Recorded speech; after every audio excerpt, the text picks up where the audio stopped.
It's showtime, folks. Enjoy the show. Fine Saturday matinee to you, Andy. Guten Morgen. Good. There you go. That's your new trademark right there. Go German. There you go. How you feeling? You feeling good? You feeling strong? I wish I could say that. I actually came down with a bunch of crud that's just sitting on me right now. That bad timing since I have less than a week to shake it off before Thanksgiving hits, and the families descend and expect me to cook for them. So, yeah, you sound terrible. Really? Thanks. No, Thanks, buddy. I mean it. You are death warmed over, son. Oh, you're just saying that. What do you do? What do you do to take care of yourself when you really have to take care of yourself? Do you do it well? Are you good at it? I kind of, a lot of rest, and then I have my little herbal concoctions. I don't know if herbs is really the right thing. Just concoctions of things that I mix together and drink and try to beat it out of me. You feed it, right? You have to feed, or you starve a cold. No, you feed a cold, starve a fever. Don't you feed a fever, starve a cold? Was it the other way around? I thought that rhymed. There's a rhyme. I don't remember. Feed a fever. Is it? I think you feed a cold. It's really funny.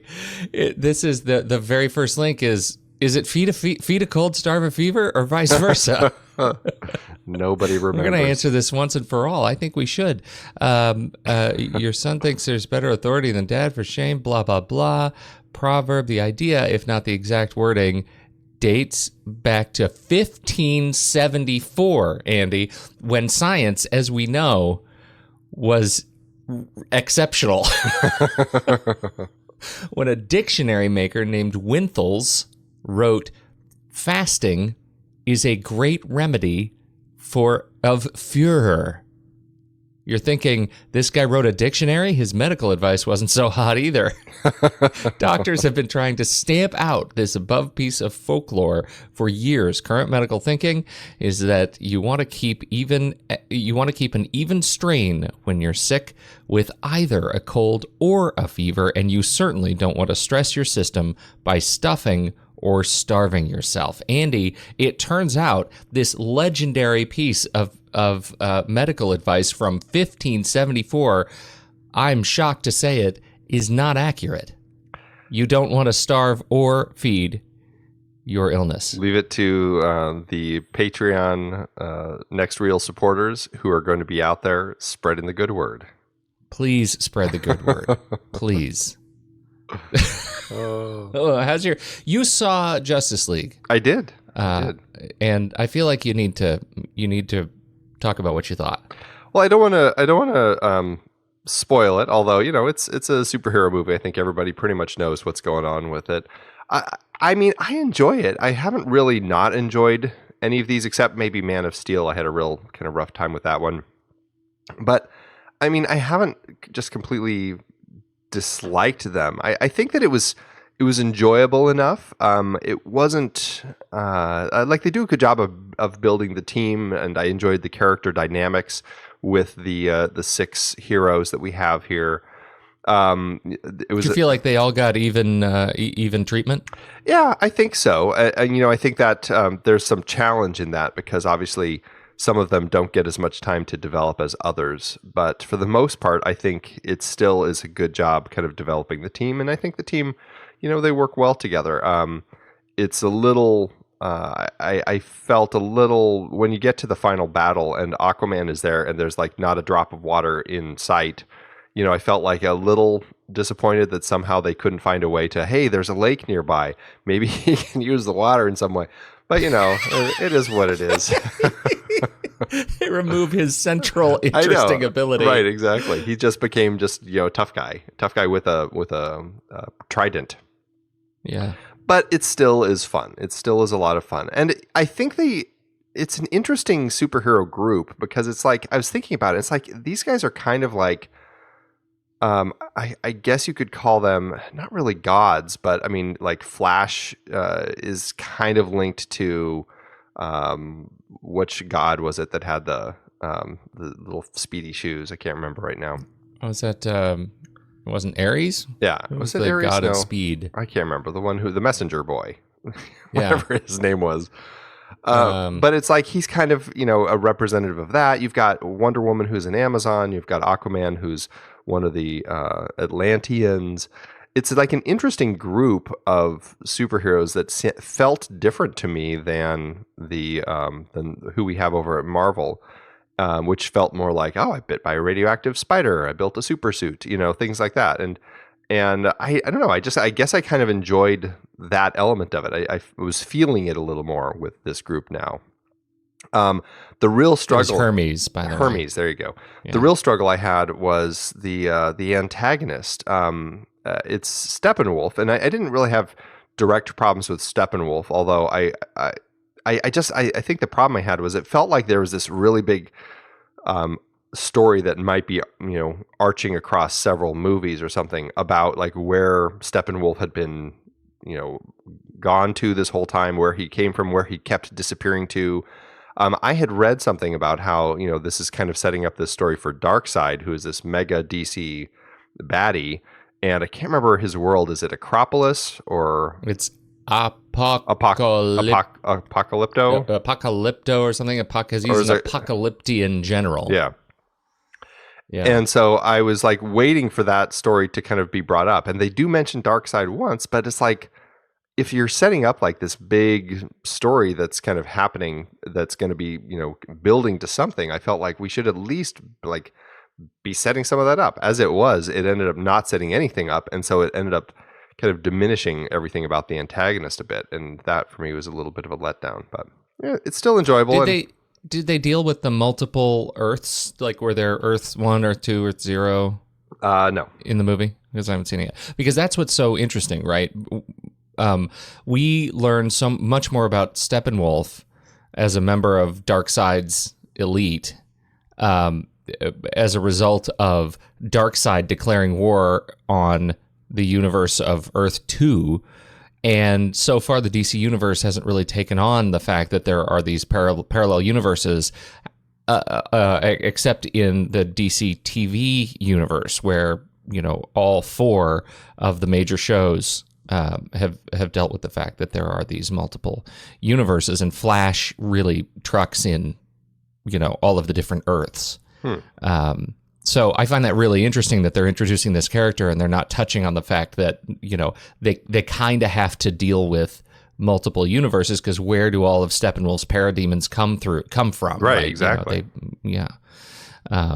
So you get a tiny glimpse of that during like a flashback war scene when everybody defeated him in this flashback past that we see, and you see him kind of turning people to the parademons and stuff. So they kind of make it seem like, oh, it's just his group and he's just kind of making them wherever he can.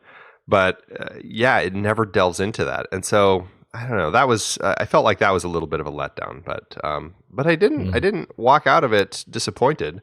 I enjoyed Batfleck. I enjoyed kind of the whole group. I thought they actually did a pretty good job together. I don't know if it's going to be able to top Thor at the box office, but it might. I'm curious to see how it all shakes out. What's your sense of Affleck's commitment to Batman in seeing him in the movie? Like the biggest critique between Wonder Woman Batman that I've seen in this movie is that it feels very much like Affleck is, or Batman, the character, is setting up Wonder Woman to be a bigger sort of leader of the Justice League going forward.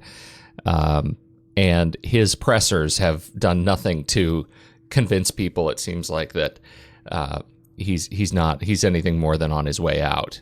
I didn't feel that at all. Like, I felt like he was the one leading the team, putting them together. I mean, certainly having her help and everything. And obviously, after the huge success of Wonder Woman, I mean, we know Warner Brothers had them go back and rework her part in this film to make it much bigger. So obviously, there's going to be more Wonder Woman. She's going to play a much more prevalent role. Mm-hmm. But, I mean, even at the end, you can tell, okay, here's Batman looking at a place that they can buy to make the Justice League headquarters and all this sort of stuff. It's like I don't know, I always felt like he was clearly kind of heading up this whole thing. So it didn't seem out of sorts to me that he would be on his way out or anything like that. And I mean, he's a darker character. I think that Batman makes more sense, kind of brooding and everything. And Wonder Woman is just so positive and all about love and everything. So I mean, it's just kind of yin and yang, I guess.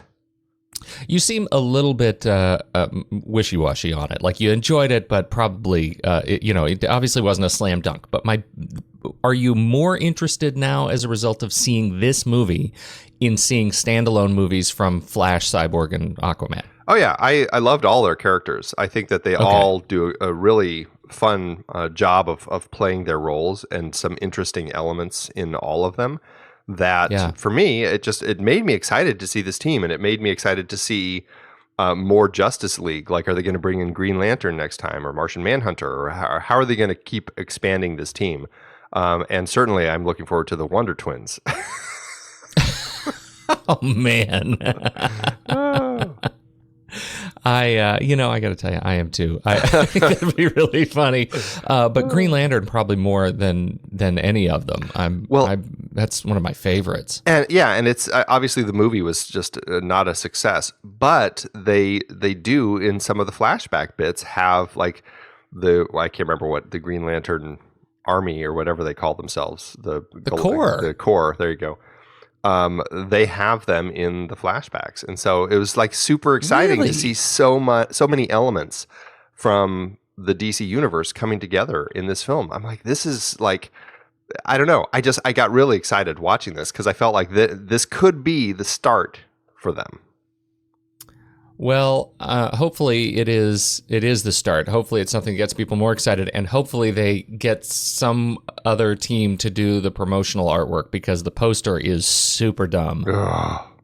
Yeah, they really needed to go the Thor route, Thor Ragnarok, with just such that was like one of the most creative, beautiful superhero posters that have been made. And then to see this one with the stupid logos each of them have their iconic letter logo that they use to write the words. Oh, just terrible. It is really, really bad. Yeah. It's really bad. Yeah.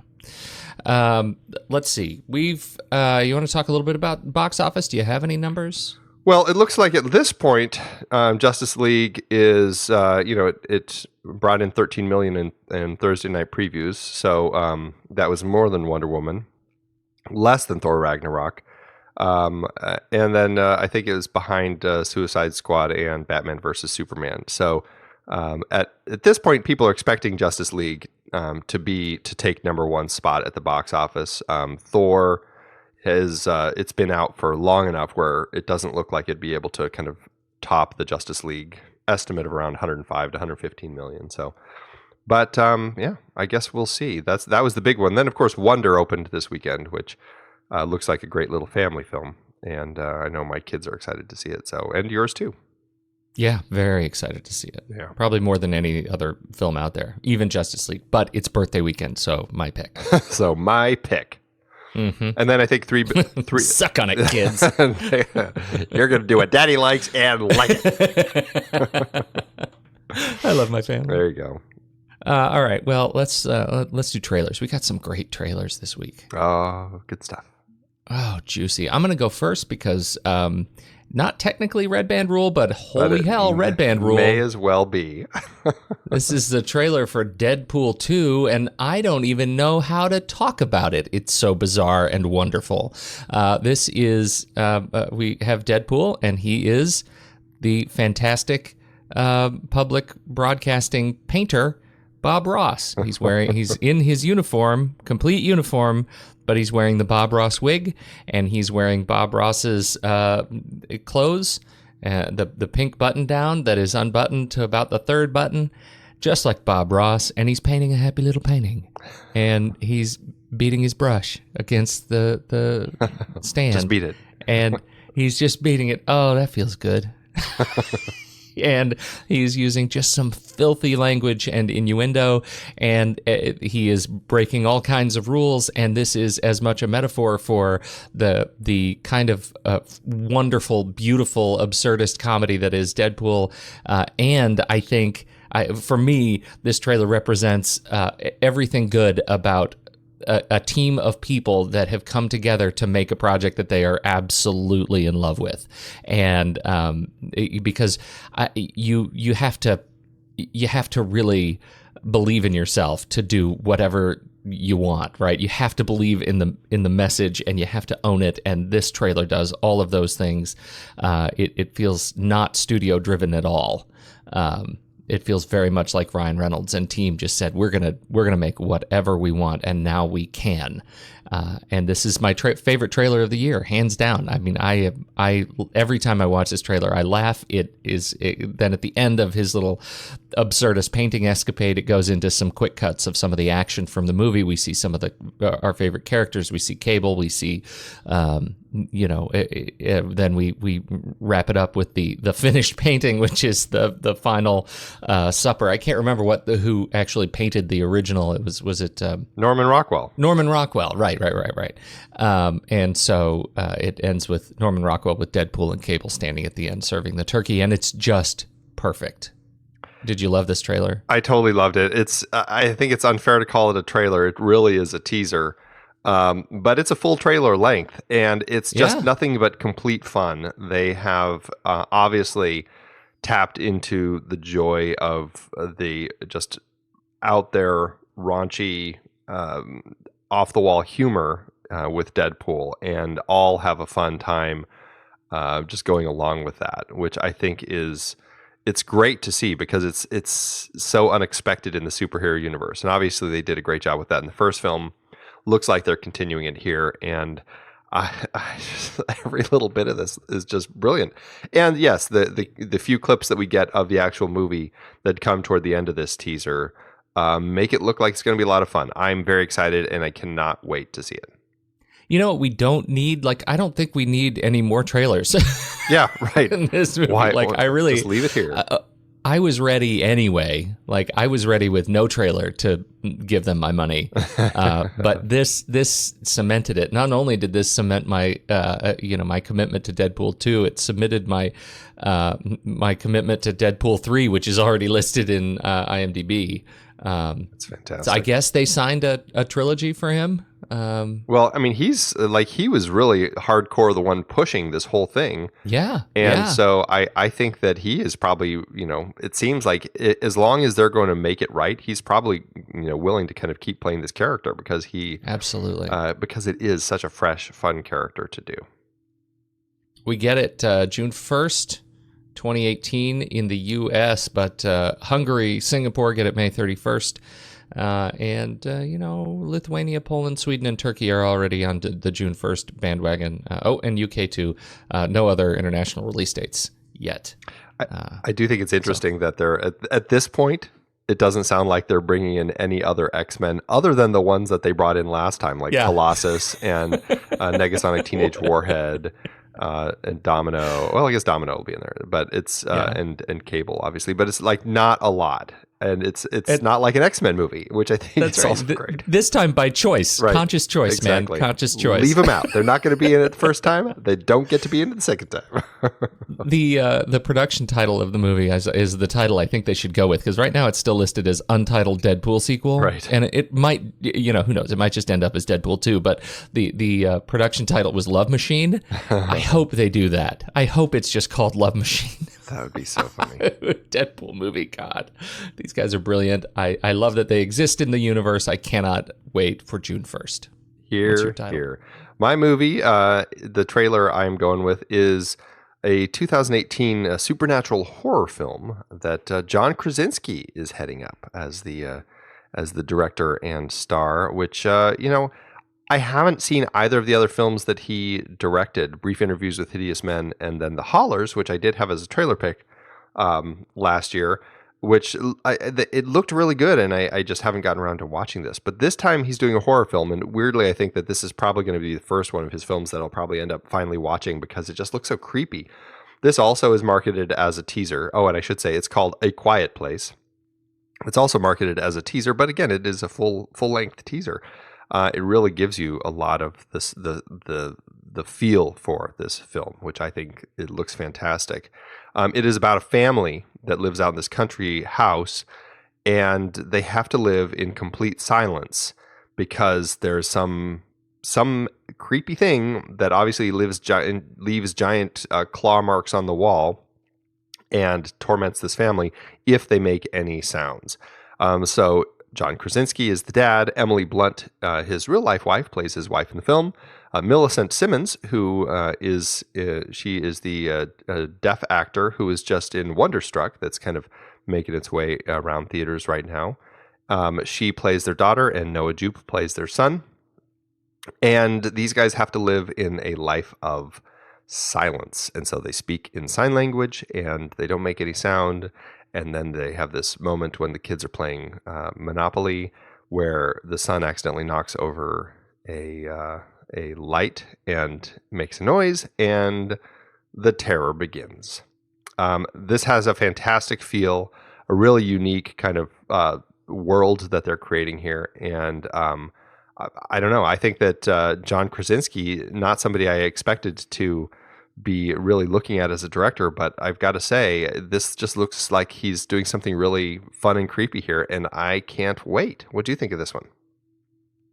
Oh, Andy, it was fine. I really do like John Krasinski. I enjoyed a brief interviews with Hideous Men. I haven't seen The Hollers, but and I think I was one of few that enjoyed brief interviews.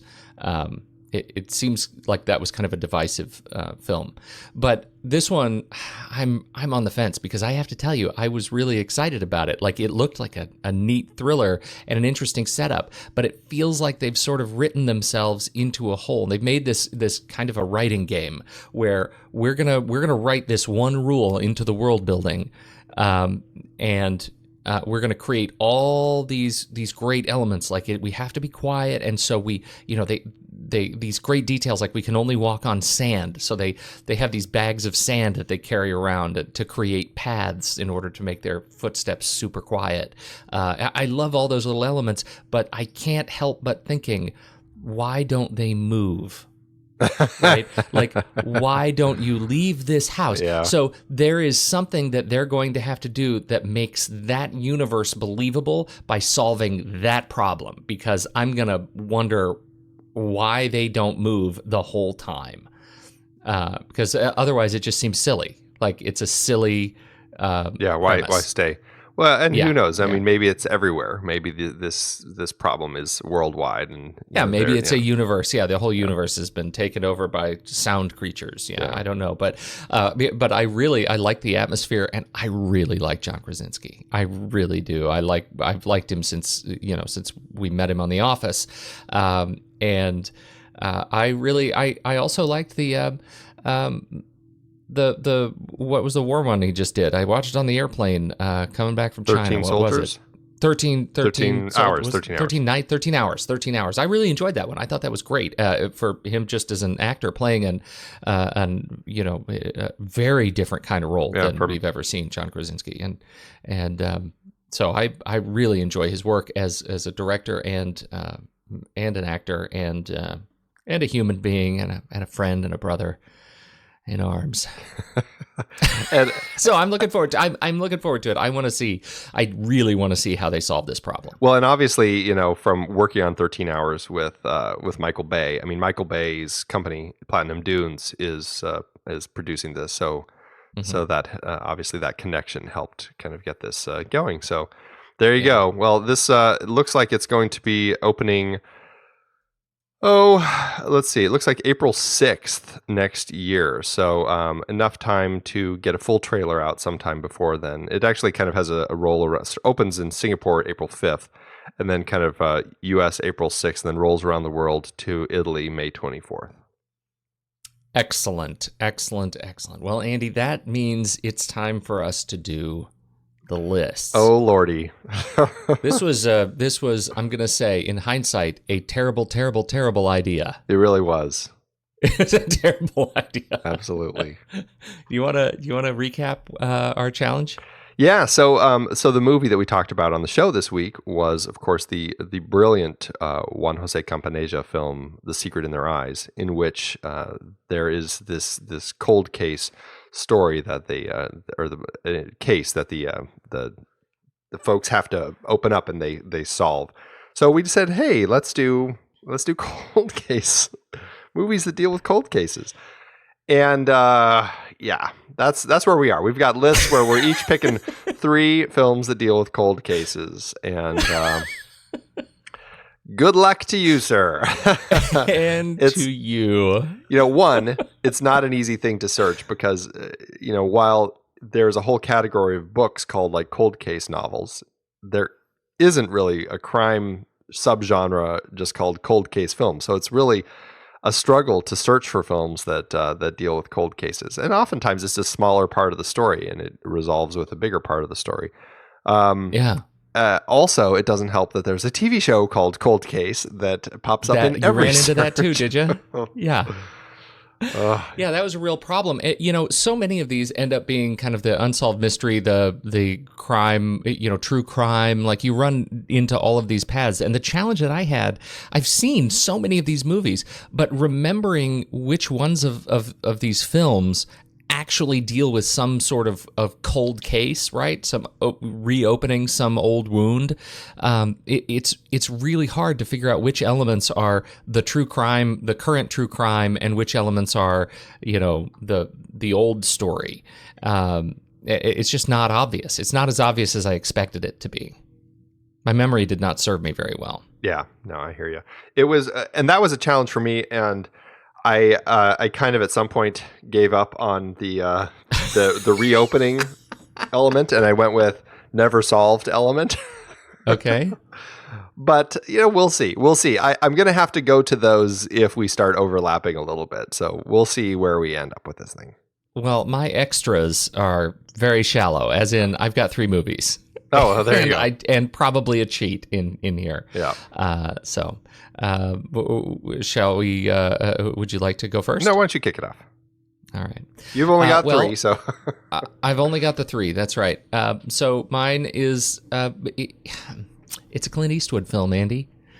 It is the story of Jimmy, Sean, and Dave as in this playing hockey in the streets in 1975. You know this film. It's Mystic River. They steals with and why is it that these movies, I think all of these movies deal with some sort of incest or some sort of like child rape or some sort of horrible thing. In this film, it tells a story of the boys having grown up and reopening the story of one of the young men being kidnapped, abducted, and raped as a child, and so here they are trying to. It's a revenge story, a retribution story between these guys. I actually this was kind of a tough movie to watch. My memory of it is a little bit foggy. But I remember enjoying it. I remember enjoying the cast, right? Sean Penn and Tim Robbins and Kevin Bacon and Lawrence Fishburne. Like this is a great cast. Seeing them together on screen, and I really enjoy that. It was based on the book by Dennis Lehane, and I think Clint Eastwood did an admirable job with this film. So it's one, just having opened it up here and kind of peeling it back this morning, I feel like I want to watch again and see if it really holds up. Yeah, I didn't want to put that one on my list because I really didn't like it very much.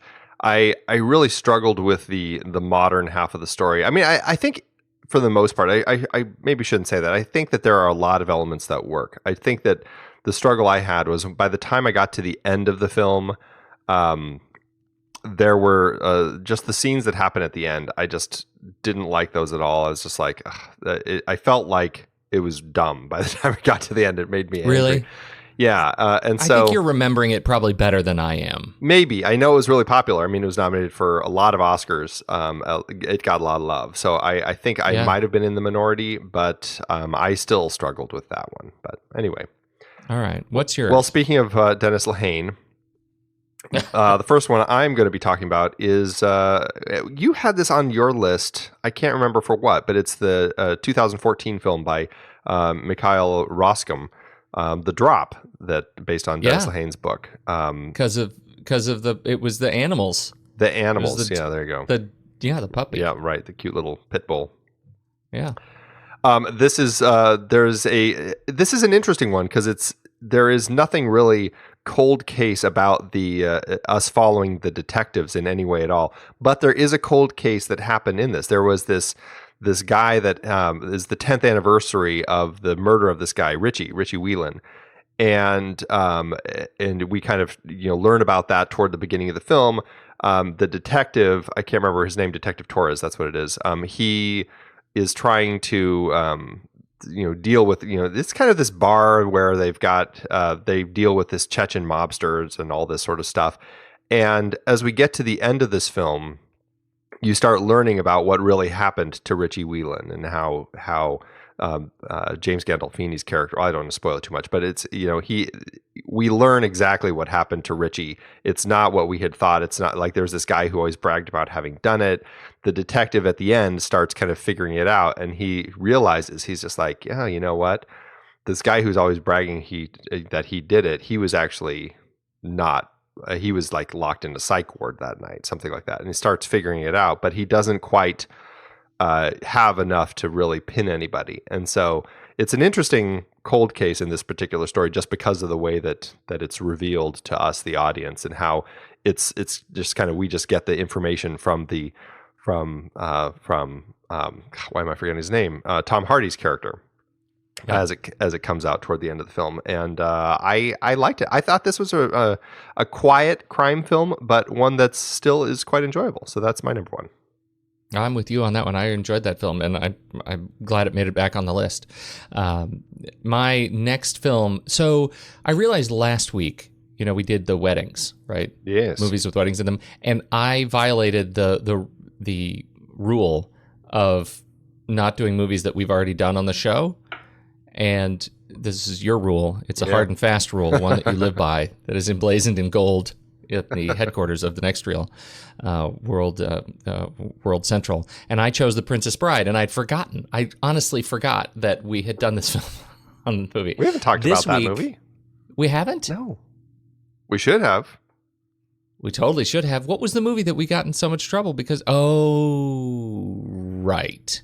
So I got in trouble for not liking Say Anything from a college friend. Oh, yes. We have a shared college friend who didn't like us very much and I put it in my head that we were in trouble with her for something that we said about Princess Bride. We haven't said it. Okay, so I didn't violate the rule. That's good. And we would get in trouble because we all love Princess Bride. Yeah, right? We wouldn't. Yeah, so there's no trouble. No, we love Princess Bride. No, don't, please. Yes. You had me worried when you were comparing it with a film that you didn't love so much. Oh, this is just clearly the memory is not working this morning. So here's the thing. This week, whatever happened in weeks past, I'm getting ahead of myself because we haven't talked about this movie yet. Right? Yes, that's right. I am very excited to talk about The Girl with the Dragon Tattoo, which is coming up on the show in a number of weeks. I think in December. It's part of our December series. And this is the Swedish version. And I really like this movie, the story of Mikael Nyqvist and his him uncovering the story of the family and ages of, it's horrible sexual sadism and incest, and oh my gosh, it's a whole blender full of it's pretty horrifying, alternate kinds of family love. Oh. And it's awful, but a fantastic movie written by Nikolaj Arcel and Rasmus Heisterberg, based on the novel by Stieg Larsson. So I'm really, really looking forward to seeing this and it is a great story of a journalist uncovering the story of a cold case, and I think it's probably, I don't know, it's probably closest to the true intent of our list today that I have on my list. I would agree. And it introduced the world to the fantastic Noomi Rapace. Yes, it did. So, hallelujah. Yeah, that was on my list, so I'm checking that one off. Thanks for that. But so for my second one, I'm going to talk about another brilliant crime film that I think is pretty much loved by everybody. If they don't love it, then they're wrong. It's the fantastic Jonathan Demme film from 1991, The Silence of the Lambs, with Jodie Foster, Anthony Hopkins, and adapted from Ted Tally's. Ted Tally adapted it from Thomas Harris's novel. This is just a fantastic, fantastic film as this FBI trainee tries to track down Buffalo Bill, this serial killer. The reason that I'm putting it on the list is because, yes, it is all very current. Buffalo Bill does have somebody captured and caught, but the clue that Clarice Starling gets that kind of leads her to figure out where Buffalo Bill is. Really, it's on accident almost. Is this kind of cold case of this girl who had been abducted and murdered, and it's the clue that it's oftentimes they start with somebody close to them that they knew in their circle, and that is the clue. So by figuring that clue out, and that leads her to James Gumb and leads her to this horrifying situation at the end of the film where she's able to solve the case. But it's just a fantastic film, and that is my number 2. That is a great pick, and I'll tell you that was I crossed that off as my it was going to be on my list. I crossed it off because of I think the it just felt like so much of it was current, so much of the story was current. At that one clue, I wasn't sure if you would find that was enough to count as a cold case, but considering how much we're struggling here, yeah, I think really, we're okay. the rules are pretty thin. Okay, well, my number 1 pick, Andy, is forget it, Andy. It's Chinatown. This is a story of J.J. Jake Gittes. He's a private investigator. He is hired to surveil the good Hollis Mulray over at the Los Angeles Department of Water and Power, and he uncovers a whole conspiracy to dry out Los Angeles and raise the rates of water and make a lot of money. And that's all well and good, but the cold case, the crime, is actually that they uncover at the very, very end of the movie is that it actually was, again, a story of incest decades before. And the climax of this movie is fantastic. Faye Dunaway is fantastic. Jack Nicholson is terrific. And John Huston, of course, is always an epic find in these movies. This was a Roman Polanski movie, which it makes it a little bit, the times have not been kind, based on Roman Polanski's history and activities, and this movie is I worry that this story, it might be a little bit too much akin to I Love You, Daddy that we talked about. Yeah, the thing about Chinatown that I mean, yes, I agree. This is a masterful film. I've always loved it.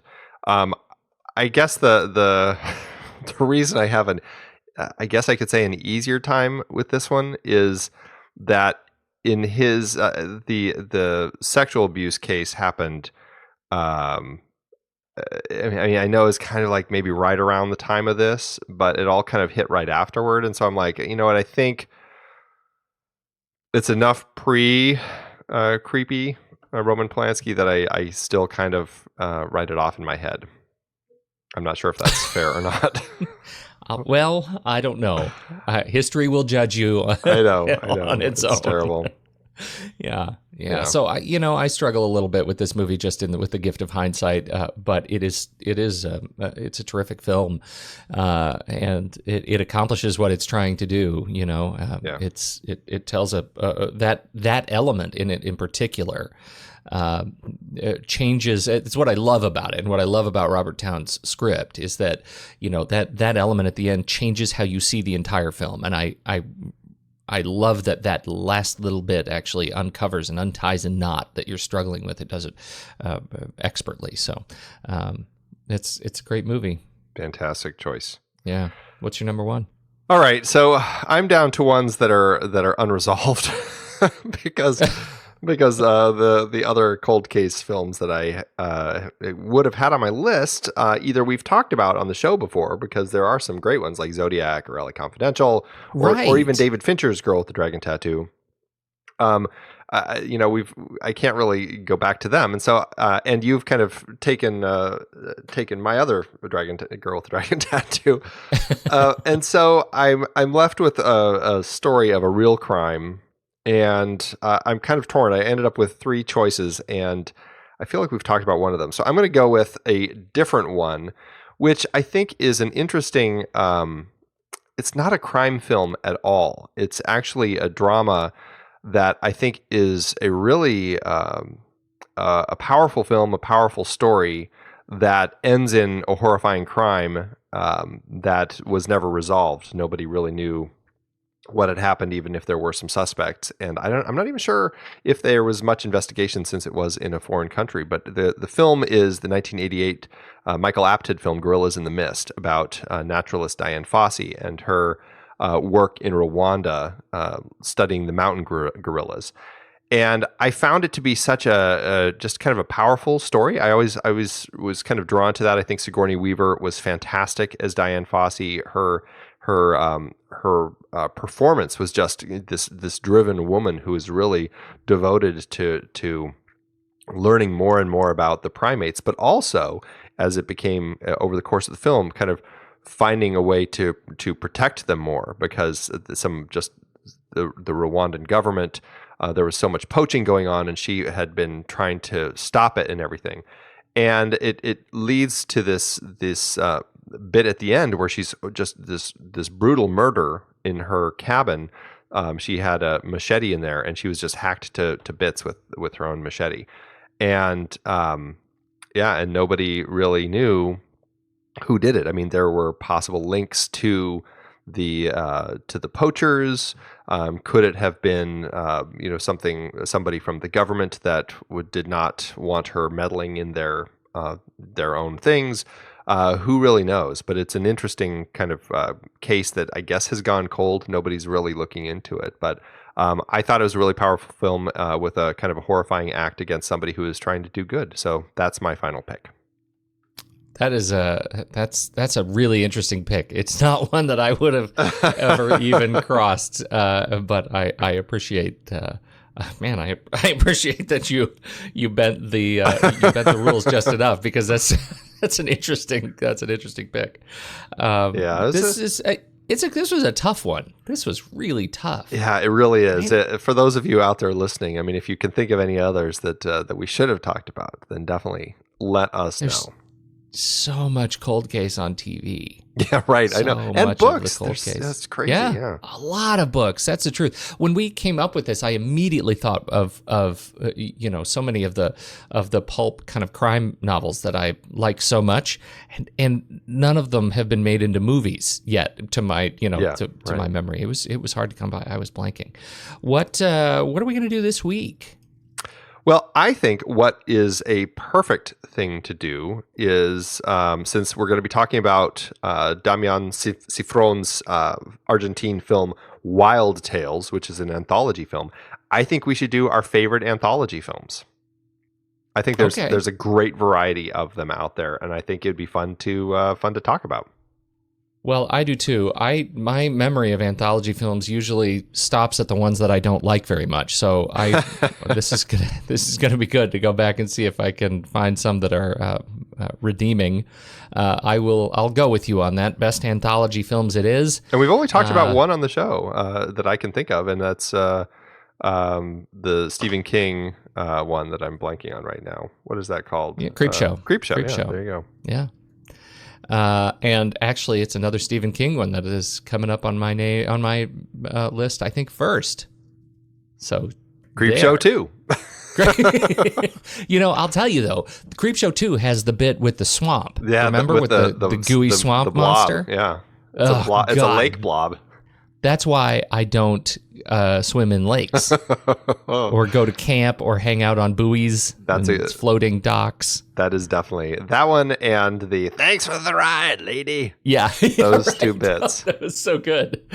Okay, you're right. That wasn't what I was thinking of, but awesome. Yeah. This is going to be good. It's going to be good fun. Thank you, everybody, who for if you're listening to this, you are likely a subscriber to our Patreon account. Thank you so much for being a part of that and for throwing us a few bucks to help us do what we do.